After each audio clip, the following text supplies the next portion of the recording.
together with Earle Sports Bets. Yeah, the twins, they be checking in, stacking up. Green is the scene that you're stepping in. Winning is a trend, and we stay making dollars. Nerd talk with the sports bet scholars. Yeah, it's R.I.P. to the bookies.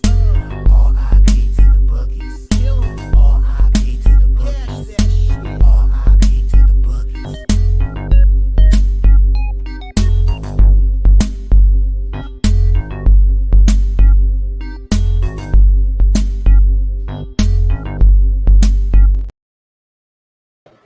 We are live. Welcome back to another edition of the Earle Sports Bet Show. My name is Nicholas Earle. Just me today, as we have 5 games in the NBA. We'll get started with that, and then we will transition into 14 games in the NHL.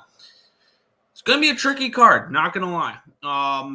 And I have a different approach to this card than I do for most, or for an approach that I haven't had in a very long time, since the beginning of the season.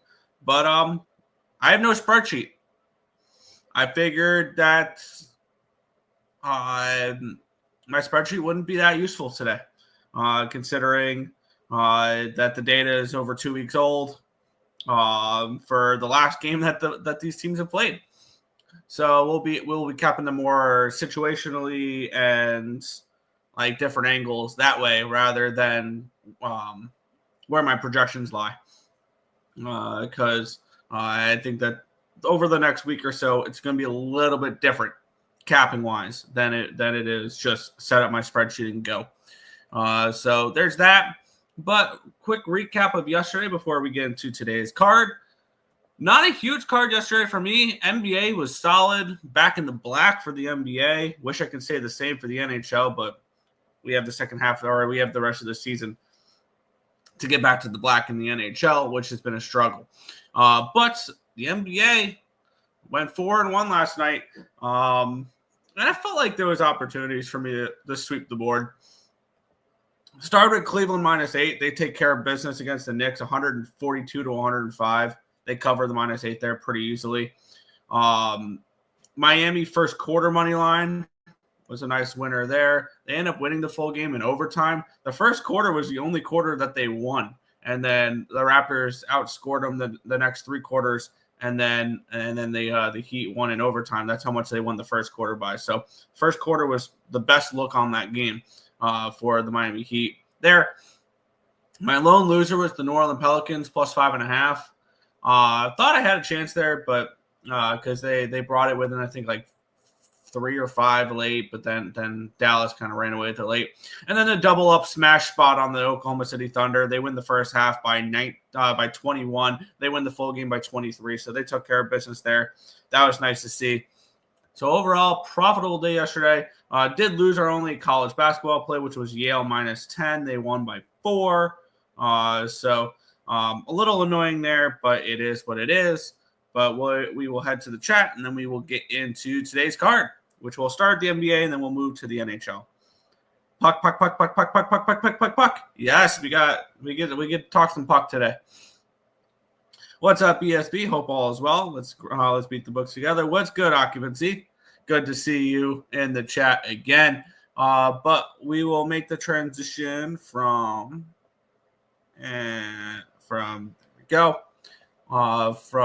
that to boom, NBA. Let's get it started. We have the Phoenix Suns and the Chicago Bulls. We have the Suns -5, total 238.5. Let's take a look at the line history in this game here, where it opened up with the Suns is this loading? There we go. As 5-point favorites, still a 5-point favorite are the Suns. Line opened up 242. It's down to a 238. So we do have a move towards the under here as well.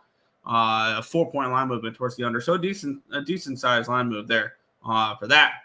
Let's switch over my Action Network to today's card, or to today's NBA, not yesterday's. Nice. If it'll load. Come on. There we go. Let's get There we go. We have 76% of tickets, 83% of cash on the Suns. The line's really not moving, so that's kind of interesting to see there. And then we have 52% of tickets, 56% of cash on the under. I feel like the line's moved a little bit too much for me to be interested in the under, though. We have the Suns have kind of struggled. I don't trust the Suns at all, especially as a road favorite. That's an easy no thank you for me. Betting the Suns the road favorite. Taking a look at what they've done as of late, the Suns have lost 4 in a row, 7 of their last 8. And for whatever reason, the public keeps betting them here. I get it. The Bulls have lost 5 in a row. They've kind of struggled. They did cover as 10.5-point dogs against the New York Knicks. It was a 2-point loss for them there. So they did play better out of their last game there. Obviously, they had those 2 really bad games against the Pistons heading into the All-Star break, which made me like the Bulls right in their first game back there in the first quarter. I would only look Bulls in this game. The only way I can bet it would be Chicago, but not a game I think I'm going to get involved with here to start off my day, but it is Bulls or is no bets for me. Bulls +5. That's the only way I can look. The only way I can look in this game. But we'll continue on here to the next matchup. Go. A monster favorite, the Philadelphia 76ers, -11, 11.5. Total to 12.5. Line opened up an 11.5. Got all the way down to a 10, back up to an 11.5. Line opened up to 15.5. Got all the way down to 13, to 12.5. So we have had to move towards the under here, and we've had really no move on the side. Kind of actually not surprising because I know a lot of people are going to look at this and think 76ers laying this type of number. Who are 0-5 straight up in ATS in the last 5 games. Is that? Wow, they've really struggled. They've lost 6 in a row. They've not covered in 7 in a row. So a struggling 76ers team is laying 11 points. 36% of tickets, 50% of cash is on them. The line's not moved, but I mean, a little bit of a public dog here with the Brooklyn Nets. I'm not surprised that the public likes the Nets a little bit there, just because who really wants to be laying 11 points with the Sixers right now? I think the Sixers are no bet in this game here, and I'm kind of interested in laying the points with them. The Nets have not been very good either. They are, my bad. They had their 3-game winning streak against Philly, Chicago, or Charlotte, and Miami snapped in their last game against the Cleveland Cavaliers. So they had their winning streak snapped, but Brooklyn's not doing. Actually, they've actually been playing well. I take that back. Then why is this line 11.5? Tells me Philadelphia blows them out. Whether or not you want to lay all these points with the Sixers, though, is another question. So it is Sixers or no bet for me. That's the only way I can look in this game. And I'm actually kind of interested in taking them here. The -11 over on Caesars. I'm seeing 11 -115 over on Bet365. So there's some spots there that have 11s. I think that it'd be if I'm playing, I'm laying, but but I'm actually very interested in them. And maybe this is Sixers first half, maybe if we don't trust them to run away full game.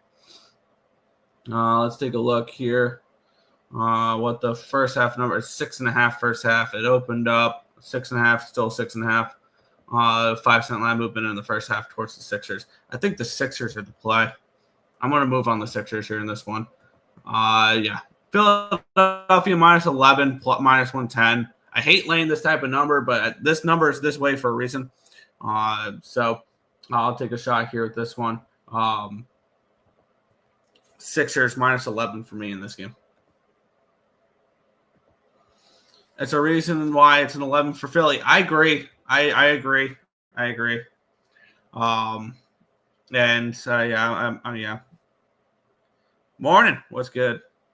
Brooklyn's covering spreads. Yeah. Then why are they in 11? That makes no sense.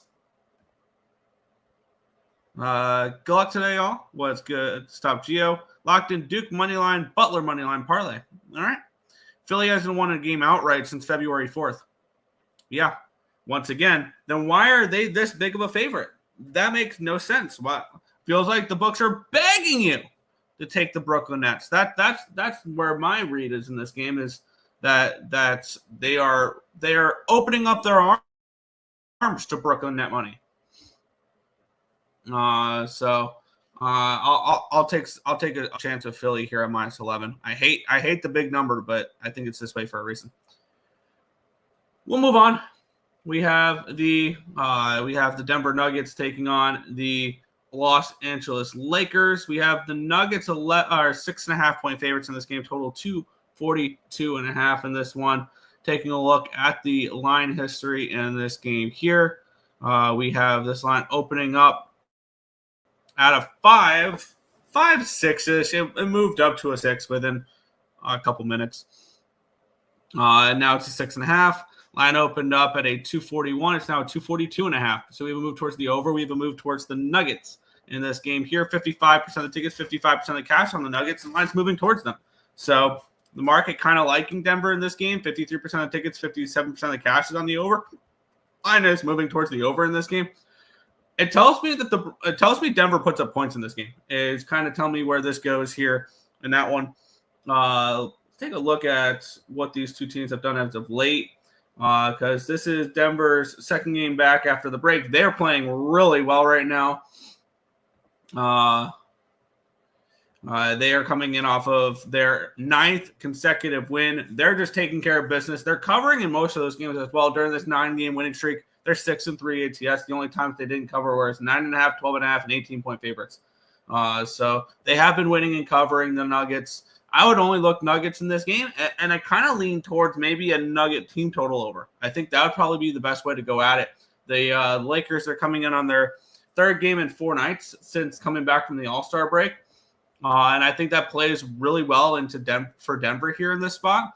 The line's moving towards the over. The line's moving towards Denver. It kind of tells me Denver puts up points in this game. So I'm going to take a look at what the best available line is here. 124.5 -120. Yeah, sign me up. I'm going to take the Denver Nuggets team total over 124.5 and -120 in this game. I'm just going to ask them to score points. I'm not going to ask them to cover a number. I'm not going to do anything like that.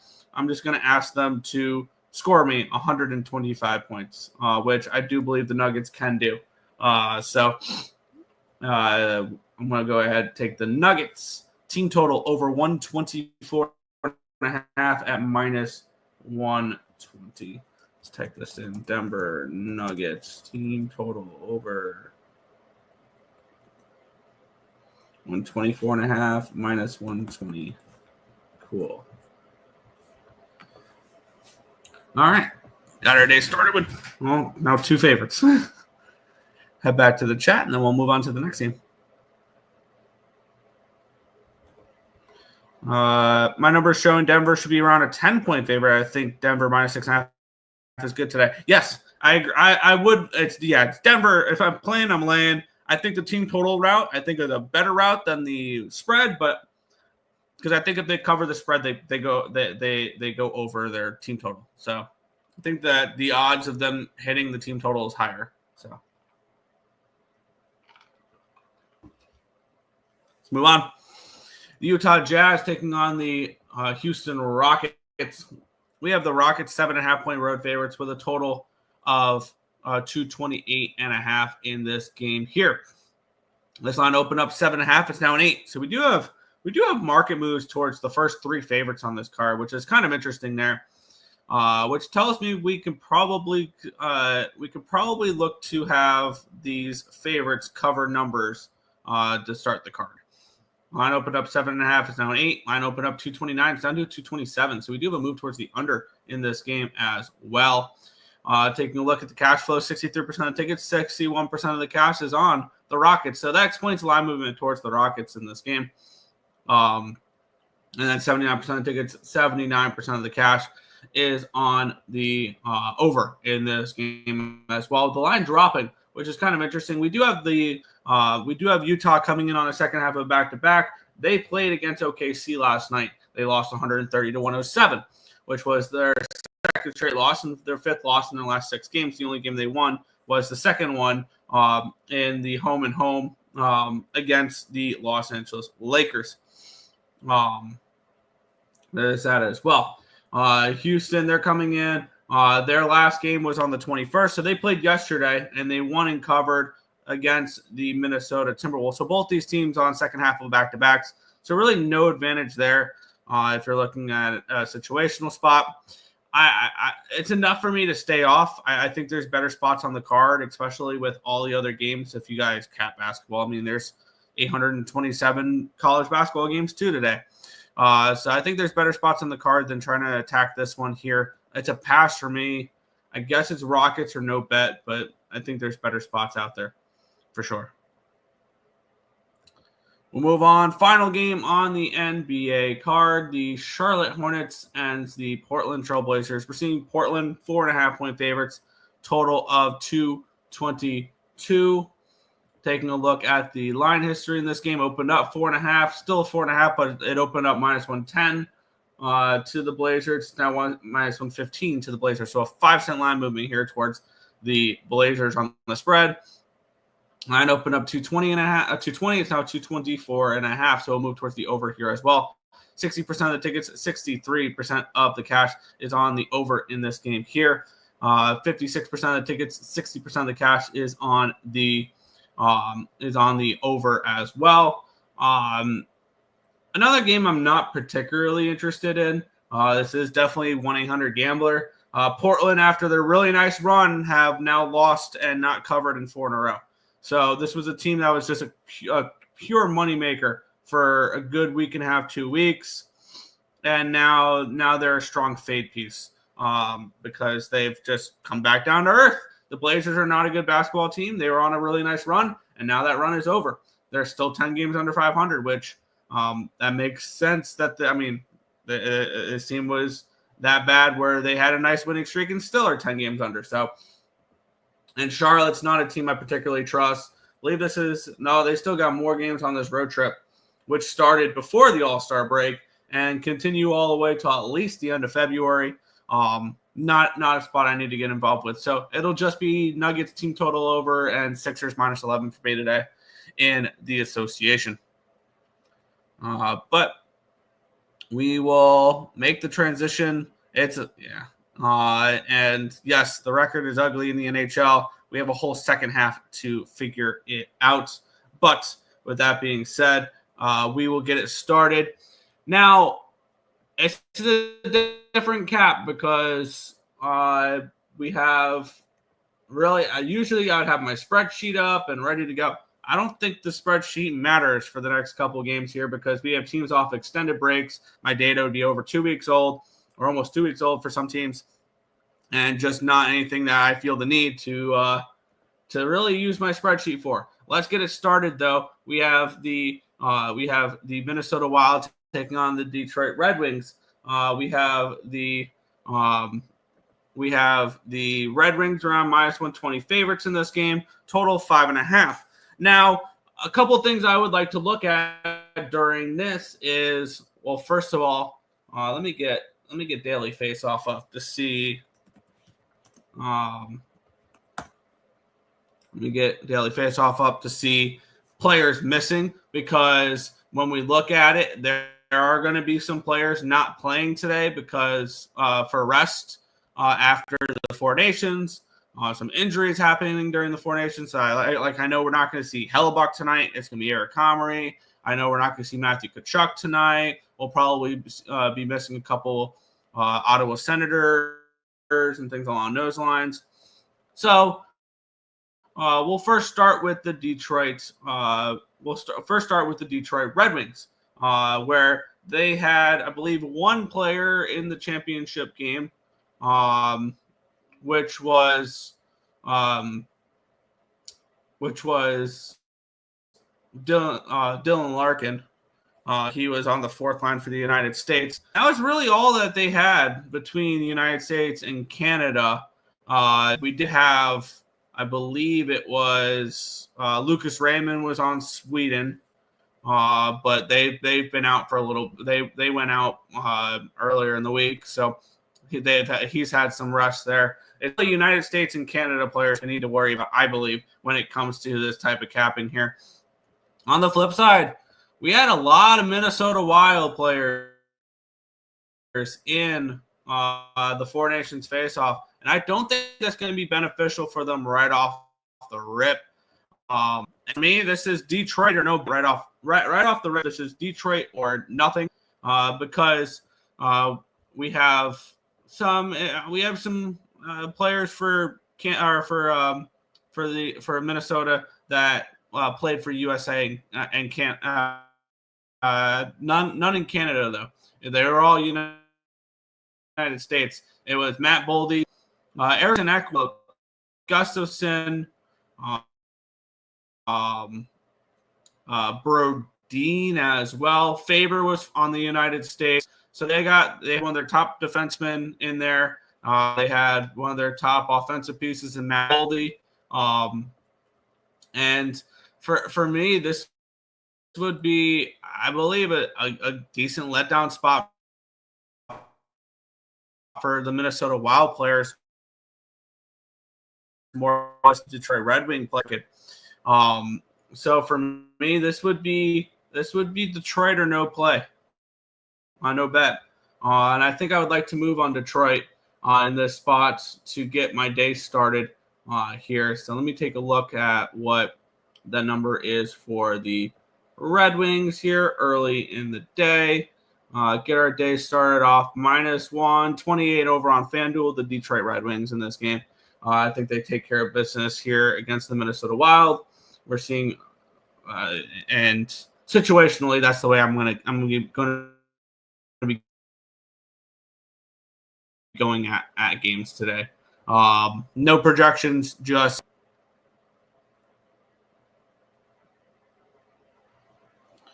let's see. Wild money line over 5.5. Yeah, so many 5.5s on the board today. What is this 1998? Yeah, the ultimate question is time away going to help offense or is it going to help defense? Because that's a big question when it comes to it. Minnesota, Detroit over 5.5. I think it's a huge advantage to play in the Four Nations. That was the fastest hockey we've ever watched.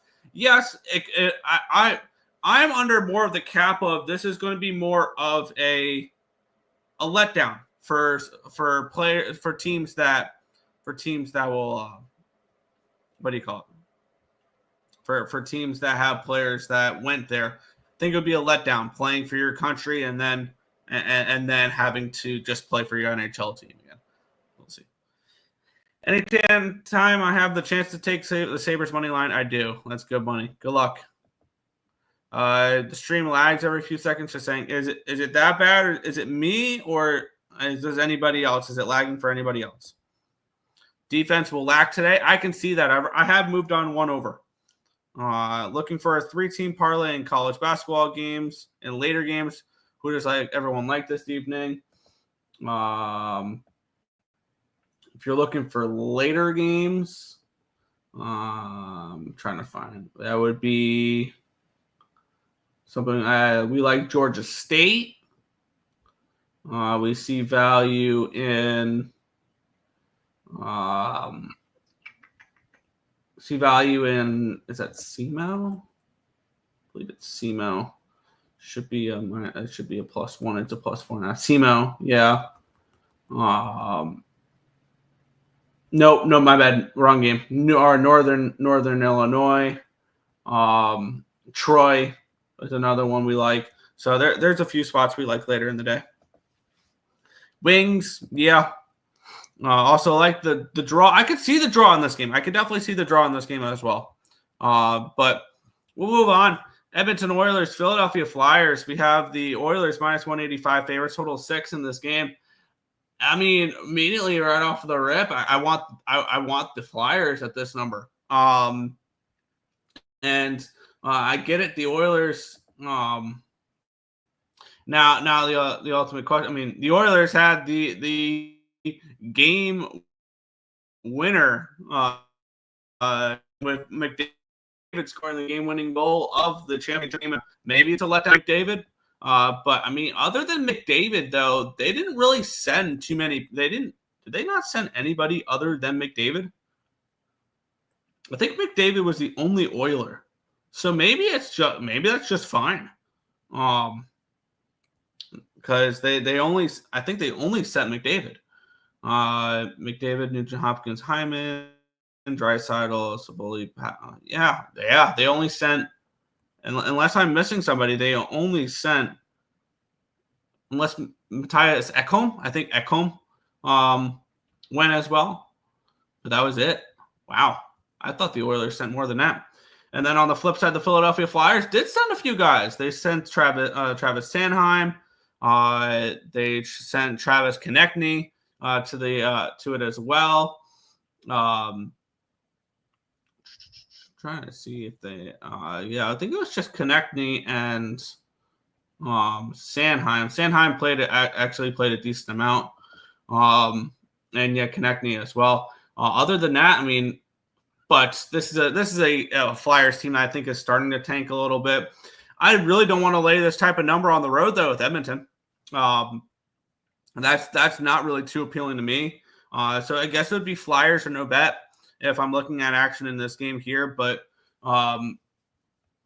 unless you have, I mean, with the Oilers, for a favorite like this, I want a motivated favorite. They are coming in off of a loss, but it was against Colorado. It was a 5-4 game. It was a back-and-forth type of game there. Are they really going to be pissed off about that? And the Flyers, their last game, they snapped a 5-game losing streak with a 3-2 win over the Pittsburgh Penguins.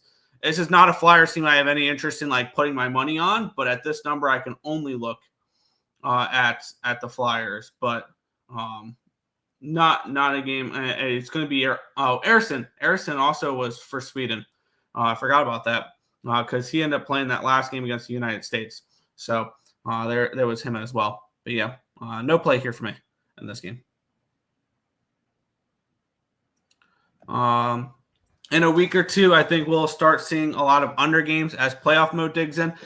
Unders, draws. Draw season will be in full effect as well, especially with two non-conference teams both fighting for points. If you're a Western Conference team, you don't care if the Eastern Conference guy gets it, and vice versa. But yeah. Draisaitl goal? Yeah, why not? He didn't play, and I think he steps up today. If this is something on the, I can see Draisaitl stepping up with McDavid coming in off of that tournament. Maybe he's not 100%, but I think he is. But Ekholm and Hyman. Hyman as well. Hyman's probably worth a good look as well. I lean over 6 and Edmonton team total over. I think the team total over is the better way to go if you like Edmonton rather than laying a puck line or laying a money line. Would be towards the Edmonton team total over. I think that is a better look, especially with the way that this. I'm not a fan, especially with the way that this Flyers team looks right now defensively. I'm not. Yeah. Will we see a card after the show? Has Tim not posted one yet? If not, I guess I'll post one after the show. No laggy no more. There you go. Torts was a Team USA coach. Yes, he was. So is John Hines. All right. I think McDavid wins the Stanley Cup this year. Yeah, I think at the very least he can repeat as representing the West for sure. I could definitely see that along those lines. Move on. A game that I've moved on already. We have the Washington Capitals and the Pittsburgh Penguins. We have the Capitals around -155 favorites with a total of 5.5 in this game here, where we have the Pittsburgh Penguins. It's weird. It feels weird to say it. The Pittsburgh Penguins sent way more guys than the Washington Capitals did. Washington, number 1 in the Met right now and number 1 in the Eastern Conference right now. They sent nobody to the Four Nations face-off. A lot of their top guys are Russian and things along those lines. But Malkin did not go either. But Crosby did. Raquel did. Carlson did. So that's something to keep in mind. Is the Penguins had a decent amount of guys go to the Four Nations face-off. And then on the flip side, all these Washington Capital players sitting back, relaxing, resting up. As much as I am not a believer in the Washington Capitals come playoff time, this is a team that's going to be nice, rested, ready to go. Strome on the top line with Wilson and Ovechkin. I hope Ovechkin goes to the Olympics next year. If he's playing next year, he absolutely will be an Olympian for Team Russia if Russia participates in the Olympics. And I think Russia can win gold at the Olympics next year, but that's beyond the point. But yeah, I moved on the Washington Capitals on the -1 line, -102. You get a fully rested team, and also to keep in mind, as much as I'm low on the Capitals, Logan Thompson got snubbed from being in the Four Nations faceoff. Now I get it. Bennington was amazing in the tournament when he needed to be. But how come Logan Thompson wasn't on that team? He's been one of the best goalies in hockey this year. He's the reason why the Capitals are as good as they are now, because he continues to stand on his head for this team. I'm more confident in this play if Logan Thompson's in between the pipes, which he absolutely damn well should be. I'm on the Capitals. I took the -1 line at -102. I think they take care of business here in this one, and yeah. Pens money line. Got a weird feeling about this game. If I'm taking the Pens, it'd only be the first period. I think over the full game, the Caps take over. Malkin goal. Yeah, I definitely look at Russians today who weren't allowed to participate in the Four Nations face-off because of political reasons. And they chose Finland over Russia. I'm sorry. I get it. Finland had a fun little squad, but Russia would have done way better in that Four Nations face-off than Finland did. Ovi anytime goal. Yeah, I would look towards Ovechkin for sure, because now the attention turns to him breaking Gretzky's record. We'll move on, though. The New York Rangers taking on the Buffalo Sabres. Talk about snubs for the Four Nations face-off. Start no sooner than Taze Thompson for the Buffalo Sabres. I don't know how this guy did not make Team USA. And they kept Chris Kreider, Vincent Trocheck over Taze Thompson. And you can even throw Alex Tuck in there.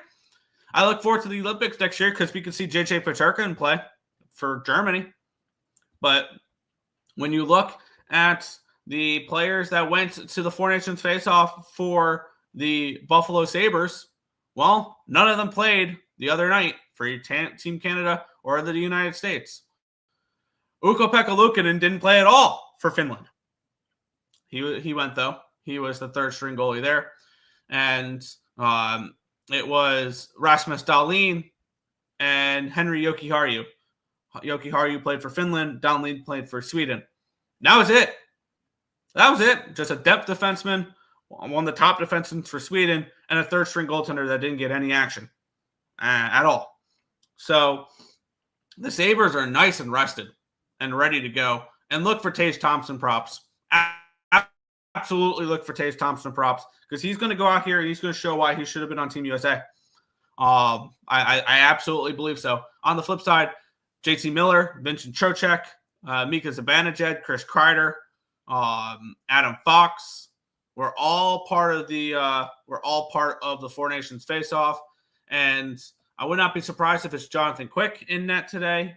We still don't know the exact. I believe Igor is going to be ready to go for the second half of the season. Even then, Igor has not been good. This is Buffalo for me. This is the Sabres at +105 over on Bovada.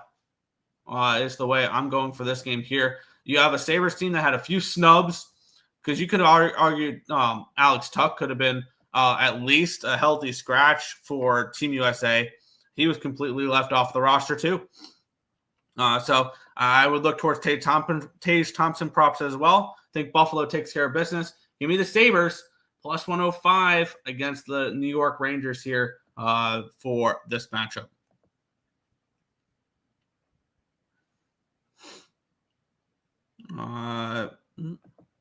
For parlay players, Nuggets money line, Capitals money line. round plus 110. I don't do parlays, but I don't mind it. Sabres money line. Turka. Yeah. Are the Sabres going to trade Owen Power? No. He's somebody you build around. He was your first overall pick a couple years ago. How do you trade him already? No. He's somebody you build around. You build around Power. You build around Dahlin. You build around Thompson. You build around UPL. That's who you build around. You go from there. Over 6.5. I wouldn't talk you off of it. But for me, it's Buffalo money line. It's Buffalo for me. We'll move on. We have the Dallas Stars and the New Jersey Devils. We need the Devils minus 115 favorites with a total of 5.5 in this game. Let's take a look at who played for either squad. The New Jersey Devils did send a few guys. They're going to be there we go. They are going to be missing Nico Hischier for this game, I believe. Or not. I'm not seeing anything. Actually, I thought I saw something there, but no. They sent Hughes. They sent Jesper Bratt. And that was really it, though. They didn't send anybody defensively, and they didn't send any goaltending. They were going to send Jacob Markstrom for Sweden, but he got hurt and was unable to play. The Dallas Stars had plenty of players in the Four Nations face-off. A couple playing the other night. Now, Jake Andre, Miro Heiskanen was supposed to play for Finland. He got hurt pre-tournament. Tyler Seguin's on IR. But they sent Rope Hintz. They sent Mikael Granlund. Was that really it, though? Oh, defenseman Harley, Isla Lindell played for Finland. So they had a decent amount of players there. Which, and also you got to keep in mind, who are they going to go in net for this one here? Because, yeah, they could go for Jake Ottinger, but also you got to keep in mind they play tomorrow on Long Island. So this is the second half of a back-to-back for the Star, or first half of the back-to-back for the Stars. I don't really know how to approach this game. The Stars had a lot of guys go to the Four Nations face-off. Only a few played the other night, and even then, nothing crazy. And the Devils had a few guys as well. For me, I guess it's Stars or no bet. Maybe. I really don't know how to approach this game, though. Maybe an over 5.5 if we get Jake Allen and Smith. I think maybe you can look at an over in this game. But I'm not trying to force action on this NHL card because it's going to be tricky. It's going to be very tricky. So no play here for me. Stars money line. Yeah, I could see that. Wyatt Johnson goal. Yeah. Think of guys who potentially want to be in the Olympics next year and weren't on the teams this year. For that, maybe something along those lines. We'll keep going though. We have the Colorado Avalanche taking on the Nashville Predators, minus 135 for the Avalanche, total of 6 in this game here. Taking a look at who went. Nashville, I don't think sent many players. Where is Nashville? Nashville here. Let's take a look at who they sent for this. They sent Forsberg for Sweden, Nyquist for Sweden, and that was just about it. Jussi Saros for Finland, who didn't look good. So do we see Jussi in it? Potentially there, but Saros has had some time off. On the flip side, Colorado, obviously, Nathan McKinnon. He was the MVP of the tournament, I believe. I believe he was. Nate just didn't go anywhere. He's going to be playing for Czech Republic next year, though. Lankinen was for Team Finland. I believe Jonathan Drouin played as well. Makar, Taves were both on Canada. So they had a decent amount of players play in the Four Nations face-off. And I feel like that's a little bit more of a letdown for the Avalanche than it would be for the Nashville Predators. The Avalanche are sitting okay in the playoff race right now. and I believe the Predators are coming into this game struggling. Before the break, Nashville, they came in. Granted, they got a win in their last game against the Buffalo Sabres, but that snapped a 6-game losing streak. You can't imagine they're happy heading into the break.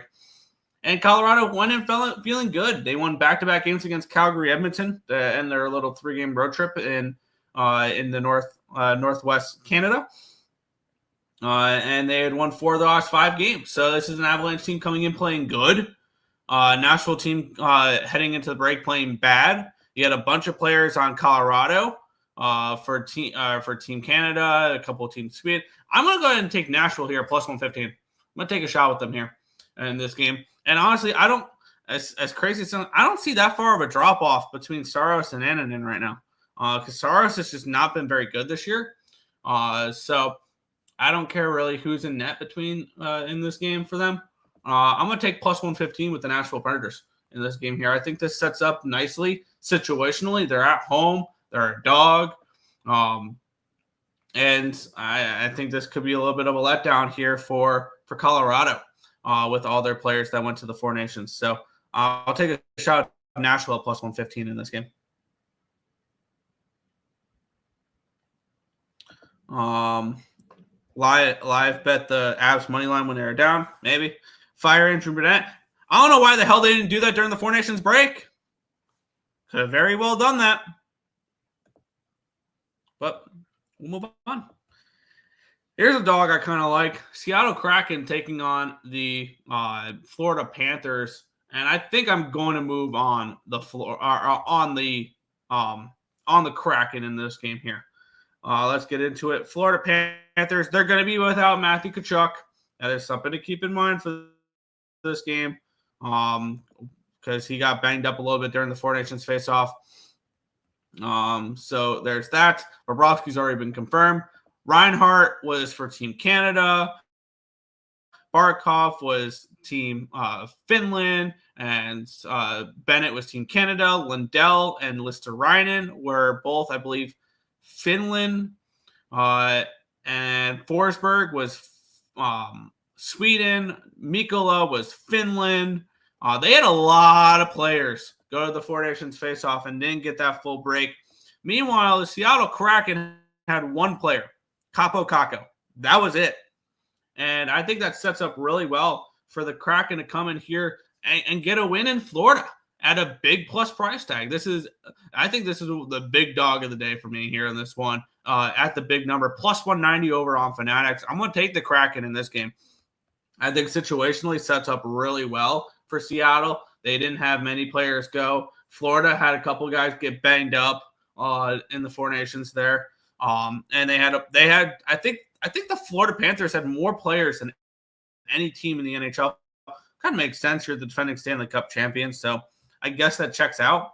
But I think that's more of a negative for them than it is a positive. I think the Kraken at this type of number are worth a shot in this game. So plus 190 Seattle Kraken here on Fanatics in this game. I'm looking to take a shot with them here in this one. Let me put up that one. All right. As we continue on.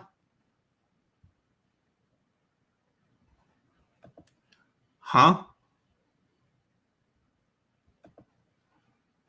don't trust the Kraken. They can't score goals. Yeah, they're a fully rested team, though. I'll take a shot at plus 190. Brandon Montour goal. There you go. Nice little revenge factor.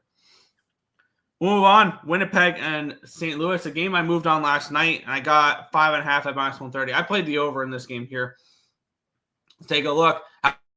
Let's start with both these teams' starting goalies played in the championship game, and I expect it to be Hofer and Comrie. Comrie's out today. Would not be surprised if it is Hofer and not Binnington. If it is Binnington, I have no problem taking the over. I still have no problem with the over. Looks like Binnington will probably not play today, though. It'll probably be Hofer in this game. So that's something to keep in mind. The Blues did not really send many players other than Jordan Binnington. I think that's really it. Parayko is another one as well. And Parayko might not play in this game. Who knows? We don't have to. That's a Parayko for this game. On Winnipeg, who did send a couple players. Morrissey missed the championship game with an illness. Don't know if he's going to be back and available for this game today against St. Louis. It's going to be, that's right. Hellebuck's not even dressing for this game. Kaapo Kakkonen is going to be the backup goaltender for Winnipeg, which is not that big of a deal. Morrissey is day-to-day, so is Hellebuck. They had, who do you call it? They had Kyle Connor there, and that's about it. Scheifele did not go. Ehlers did not go. Like they didn't have very many at all, other than Hellebuck and Morrissey. I would only look towards the Blues in this game though, because I do think the fall off from Hellebuck to Comrie is way wider than Binnington to Hofer. So I am on the over 5.5 at -130. Got that last night. I'd still take the over at 6 because I know the over 6 is probably better juice wise as well. So that the over 6 doesn't bother me there. And I would only look towards the Blues at the dog price tag in this game.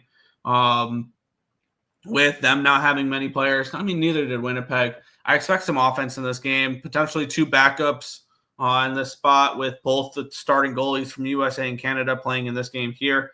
And ironically, the Team Canada goalies playing for the American-based St. Louis Blues and the Team USA goalies playing for the Canadian-based Winnipeg Jets. Kind of ironic there, but for me, over in this game, the over. Second half, fresh start. Yep. Jets money line. Mark Scheifele goal. Yeah, I would look towards Scheifele. That's not a bad look there at all. We'll move on. The Carolina Hurricanes taking on the Toronto Maple Leafs. The Hurricanes -120 road favorites. Total of 6 in this one here.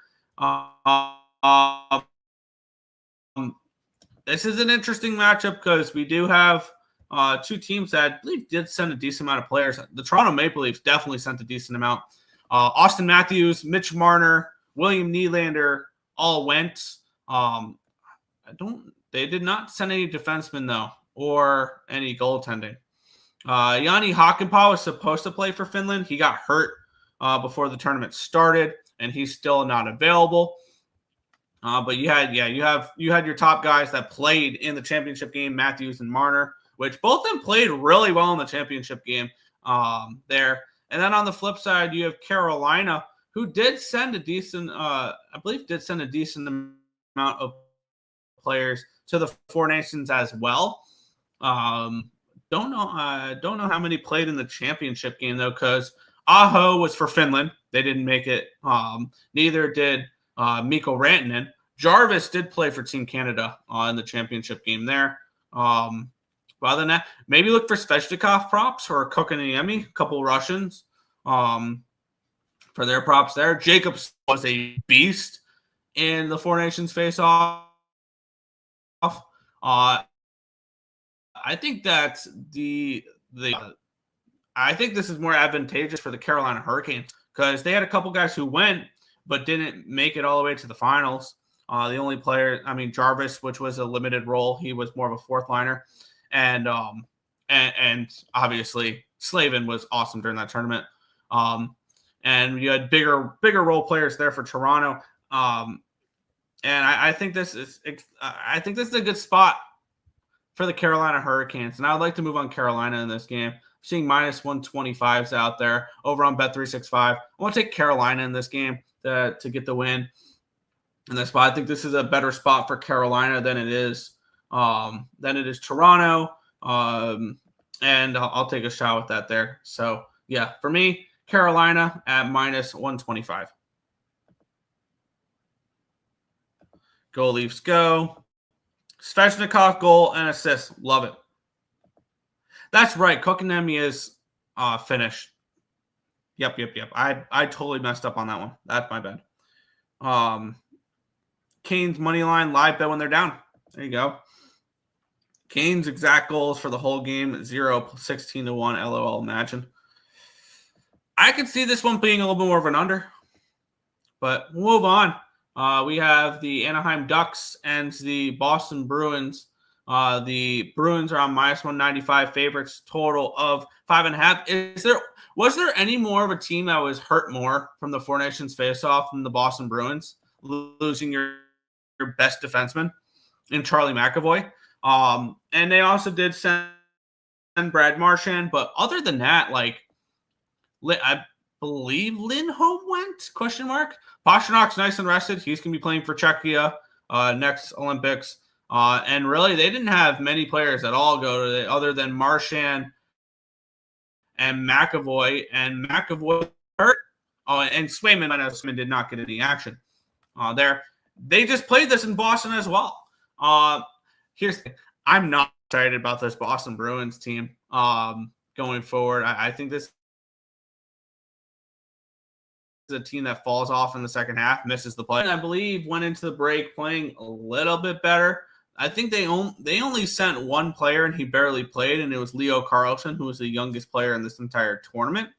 Because none of they didn't send it. So basically, they have a fully rested and ready to go team here in Boston. Boston just hosted the whole thing too, so I think that could be a nice little letdown spot. And you're missing McAvoy now if you're the Boston Bruins. And I'm not a believer in this Boston Bruins team. Now, granted, do I want Anaheim winning 3 in a row before heading into a break and feeling good heading into the break? Not particularly, but I think that the Boston Bruins were the most negatively affected by the Four Nations face-off today. And I think potentially going forward with no McAvoy in the lineup, I think that makes this team less physical, easier to play against. And a team like the Ducks, who are scrappy, I think can get the job done here in this one. Give me +175 with Anaheim in this game. I think that this is a spot where where the Boston Bruins were the most negatively affected team heading out of the Four Nations face-off, especially if McAvoy is out longer term than we think. That is going to really hurt this Boston Bruins team. So I'm going to be on the Anaheim Ducks here at +175. I like the Canes over. There you go. Definitely a B spot, but no value, so pass. Plus, I don't know how they'll win if they do. Yeah, I think that's definitely a tough spot for them. Ducks money line. Zegers plus, yeah, and Zegers was left off of Team USA. That's worth the shot there. The whole world's on the Ducks, are they? Oops, then I'm on the whole world then. Oh well. Vetrano is a mask kid. Vetrano eats a goal. That's worth a look as well. We'll keep it going. The Ottawa Senators and the Montreal Canadiens. We have -165 for the Ottawa Senators, total 5.5 in this game. Taking a look at the let's take a look at the players that they sent to the Four Nations face-off. For Ottawa, they sent a couple valuable ones. Brady Tkachuk was part of that Team USA team. He scored a goal in the championship game. So did Jake Sanderson, who wasn't originally supposed to play, but he looked good in that tournament there. Also, Aiden Paulo, who's the third line defenseman for Ottawa, played for Finland. He's had a few days off though, but he did not get the full break. Omark, I believe, was there as well for Sweden. They're still going to be without Pinto. They're still going to be without Cousins. They're still going to be without Norris, this Ottawa Senators team. On the flip side, I think one player prop you can absolutely look at is Cole Caulfield. How the hell was he not considered for Team USA? That made no sense to me, why he wasn't on the United States, Cole Caulfield. And I'm trying to think who they sent. I think they sent Patrick Laine for Team Sweden. And Montembeault was the third string goalie for Team Canada. Other than that, they're a rested team and probably a pissed off team too. Nick Suzuki could have, I believe Suzuki could have made it there. Slafkovsky, there you go. There's a run that wishes probably he could have played in there. Armia, my bad, their fourth liner. Armia played for Finland, Sweden, one of those two, but he's rested there. So we have a rested Montreal team taking on an Ottawa team that Brady Tkachuk's a little bit banged up. They had Jake Sanderson in the finals as well. Olmark was there, but he didn't really play too much. Give me Montreal. And I would look towards, if you're a prop guy, Cole Caulfield. Starts and ends with Cole Caulfield. Plus 135 though for the Montreal Canadiens. And and also another angle that you could use is a team pissed off of how they went into the break. Was there a team that needed the Four Nations break more than the Montreal Canadiens? It looked like they just ran out of gas there at the end. They lost 8 of their last 9 games. And it was just a complete struggle for the Montreal Canadiens, where I know a lot of people that were around the team were saying, just need to make it to the Four Nations. Just need to make it to the Four Nations. Just need to make it to the Four Nations. Well, they made it to the Four Nations. Now let's see how they do coming out of it. I think Montreal starts it off with the win here today. So I'm going to be on Les Habitants. I got plus 135 with them here in the spot. Zegers was born in New York. I meant he's from Boston University. Got it. Habs versus Sens, underrated game to watch. Yeah, Lane Hudson goal. That's worth a look as well. But yeah, I'm going to be on the Canadiens in that game there. We'll move on, though. The Blackhawks and the Blue Jackets, minus 170 for the Blue Jackets, total of 6.5. I think the only player that the Blackhawks sent was Teuvo Teravainen, if I remember right. Because, the Blackhawks just don't have the talent really to send to a tournament like that. No Bedard for Team Canada. Maybe look for Bedard props. Maybe he feels like he was left out. I think he'll definitely be playing in 2026 in the Olympics. Bedard and Celebrini got to be on Team Canada.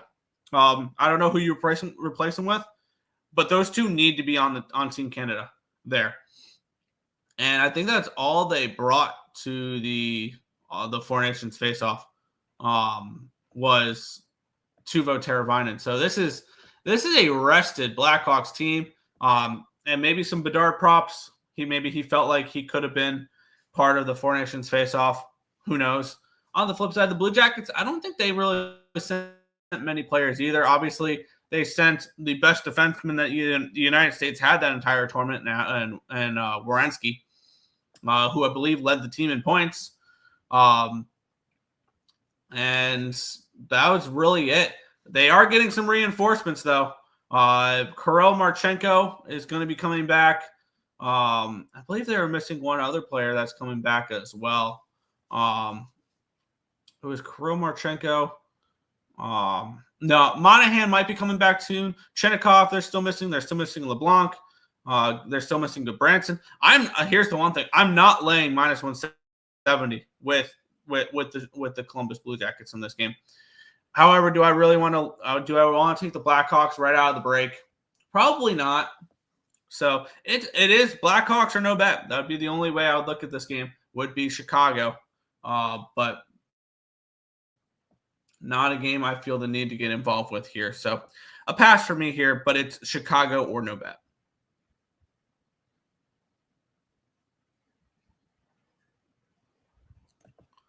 Nick, do you approve Capitals and Ducks money line parlay? I'm on both. I would straight bet them. I would definitely straight bet them. And then if you want to, you can throw a smaller bet on the parlay. But I am on both. Seth Jones, anytime goal? Yeah, that's worth a look. Revenge angle. Columbus at home should be a solid pick to me, especially at home. Yeah, you can make that argument. They've been really strong in Columbus, but I don't want to lay that type of number on them. It's a price play for me. Boone Jenner, and then the over 6.5. All right, we'll keep on going here. 2 games remaining, the LA Kings and the Utah Hockey Club. The Kings minus 165 favorites, total of 5.5 in this game. I'm trying to get up who the Kings sent. I know they sent Kempe. I think that's really it. The Kempe and Drew Doughty. I think that was really it that they sent to the Four Nations face-off. No goalies, nothing like that. No Darcy. Darcy Kemper could have been considered for Canada as well. So that's something that's maybe something to keep in mind. Maybe he feels like he was left off Team Canada, so maybe he steps up today. On the side for you, I don't remember if they. I know they sent somebody. Clayton Keller. Look for Clayton Keller props. Feel like he was maybe snubbed from Team USA. Trying to remember who they sent. I don't know if they had to send somebody. I just don't remember who. Vimelka is questionable for this game, and so is Ingram. So there's a chance we could see Jackson Stolber in this game. Something to keep in mind. And Logan Cooley is a question mark next to his name. I don't remember who they sent, to be completely honest. Because nobody. Oh, Orly Mata. It was Mata. My bad. He was a depth defenseman for Finland. That was it. That's all they sent. I don't know the goalie situation here for Utah. I don't want to back Jackson Stopper, my bad, which potentially could be in between the pipes with the question mark next to Vimelka. And the Kings didn't really send too many. Doughty was a depth defenseman, so that's not going to read too much into it there. Do I want to lay this number on the Kings? No. Do I want Utah? I want to see if Vimelka is starting. I'm more interested in Utah than Stopper. So for me, it is Utah or no bet. I just don't know if I can trust that we're going to get the right goalie in net for me. So no play here for me, though. Josh Dongol, 4-1. He's producing consistently. Yeah, it's worth a look. Final game on the card for today, the Vegas Golden Knights taking on the Vancouver Canucks. On this one here, the Vegas Golden Knights minus 185, total 5.5. Immediately, I thought thought the Canucks are worth a look. And maybe you look at Pettersson props. He did play, but I've heard a lot of people really shitting on what Pettersson did during it. Eichel was part of Team USA. Stone was part of Team Canada, two of their top guys there. Pietrangelo, he was injured before the tournament. He'll probably be back in the lineup. Aiden Hill was the backup for Canada, but he didn't get into any games. Theodore got hurt during it, so I'm not a fan of that. William Karlsson's on the IR as well. Olofsson's day-to-day. So this is a little bit of a banged-up Vegas Golden Knights team. So careful if you want to back Vegas today. I think Vancouver might be the look in this game. But let's take a look at the flip side here with Vancouver, who they sent over. Because I know they sent over a few guys as well. Because they not as many as you think, but they are dealing with some injuries. Quinn Hughes is on the IR still, and Elias Pettersson is questionable, which that may be better than worse. I believe Philip Hudel is on Team Finland, and I believe that was really it. So not many players for Vancouver did go to did go there, other than Pettersson was the only one that got like decent playing time, I feel like, for anybody. And we have a banged up Vegas team. I'll end the card taking a shot here on an underdog. Give me Vancouver in this game. A nice plus price tag. Taking shots with some dogs today. I think that's the way to approach today. Is taking some shots on some underdogs, especially after the long break. Don't really want to trust big favorites. I'll take a shot at Vancouver at plus 185 here for me in this game to close out the card. Canucks plus 142. I got plus 185 on Fanatics. Jake DeBrusk 3-1. So just Tampa, San Jose Sharks, the only teams not playing today. The Islanders are not either. And who else did we not go over? They're probably playing tomorrow. It was Tampa, San Jose, the Islanders, because there's 14 games today. There's 4 teams not playing. And the Flames. The Flames are not playing either today. So, yeah, it was those 4.